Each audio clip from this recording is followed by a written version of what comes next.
HTC U11 EYEs cell phone was propelled in January 2018.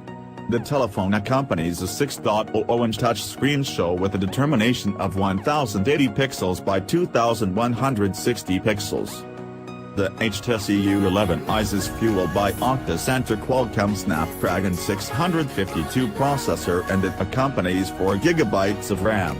The telephone packs 64 GB of inner stockpiling that can be extended up to 2 GB by means of a microSD card.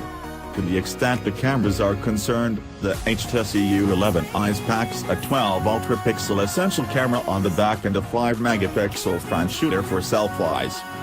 The HTC U11 EYEs runs Android 7.1.1 and is fueled by 3930 mAh.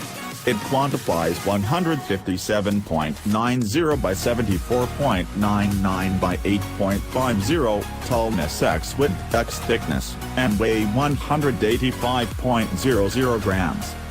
The HTC U11 EYEs is a double SIM, GSM and GSM, cell phone that acknowledges Nano-SIM and Nano-SIM. Availability alternatives incorporate Wi-Fi, GPS, Bluetooth, NFC, 3G and 4G, with help for Band 40 utilized by some LTE organizers in India. Sensors on the telephone incorporate Compass Magnetometer, Accelerometer, Ambient light sensor and Gyroscope.